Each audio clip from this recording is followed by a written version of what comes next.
जब तेरा भी गुल मचा जवान चल पड़े, मजदूर चल पड़े थे और किसान चल पड़े, हिंदू व मुसलमान सिख पठान चल पड़े, कदमों पे तेरे कोटि कोटि प्राण चल पड़े।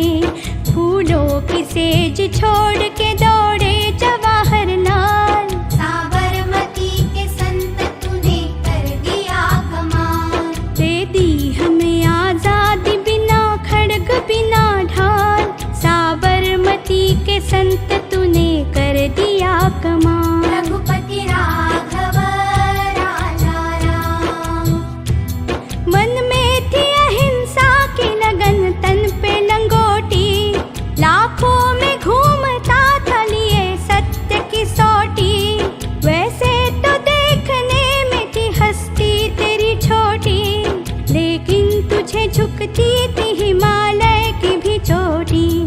दुनिया में तू बेजोड़ था इंसान बेमिसाल, साबरमती के संत तूने कर दिया कमाल। दे दी हमें आजादी बिना खड़ग बिना ढाल, साबरमती के संत तूने कर दिया कमाल। रघुपति राघव राजा राम, जग में कोई जिया है तो बापू तू ही जिया, तूने वतन की राह में सब कुछ लुटा दिया, मांगा न कोई तख्त न तो ताज भी लिया, अमृत दिया सभी को मगर खुद जहर पिया। जिस दिन तेरी चिता जली रोया था महाकाल, साबरमती के संत तूने कर दिया कमाल। दे दी हमें आजादी बिना खड़ग बिना ढाल, साबरमती के संत तूने कर दिया कमाल। रघुपति राघव राजा राम, रघुपति राघव राजा राम। यह कहाँ से लाई तुम? मेरे घर के सामने ना एक लड़का इसे बेच रहा था, मैंने उससे लिया। अब मैं इसे संभाल के मेरे कमरे में रखूंगी। उससे क्या होगा? थोड़े दिनों बाद तुम इसके बारे में भूल जाओगी, फिर उस पर धूल बैठेगी या फिर शायद ये फट भी जाएगा। हाँ, तुम सच कह रही हो, लेकिन मुझे मेरे सामने हमेशा के लिए मेरे देश की पहचान चाहिए। उसके लिए मैं क्या करूँ? तो तुम्हें इन प्लास्टिक चीज़ों की क्या आवश्यकता है? हम तो मन से ही भारतीय है। हमारे संस्कार और परंपरा ने हमें सबसे प्यार करना सिखाया है, इसीलिए तो हर धर्म के लोग आज इस महान भारत देश में सुख से रह रहे हैं। गांधी जी का अहिंसा का तत्व भी पूरे विश्व में आदर से देखा जाता है। हमें इस नीति को आगे बढ़ाना है। हाँ, इन सब के बलबूते पर हम हमारे प्यारे भारत देश के आदर्श नागरिक बनेंगे। विश्व में हम अहिंसा, प्यार और सद्भावना का प्रसार करेंगे। जिंगल टून्स की ये सारे जहाँ से अच्छा सीडी हमें ऐसा ही प्यार भरा संदेश देती है। अगर हमारे दिल सच्चे हैं और मन में प्यार है तो हमारे देश का भविष्य उज्जवल है। इन गीतों को सुनकर फिर से हमारे मन में हमारे महान भारत देश के लिए प्यार और आदर की भावना उठकर आती है। जिंगल टूल्स ने हमें इससे पहले नन्हे बच्चों के गीत और कहानियाँ सिखाकर हंसाया है। आज यह सीडी हमें हमारे प्यारे वतन का आदर करना सिखाती है। बोलो वंदे मातरम, भारत माता की जय।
संत तूने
कदमों पे तेरे कोटि कोटि प्राण चल पड़े। फूलों की सेज छोड़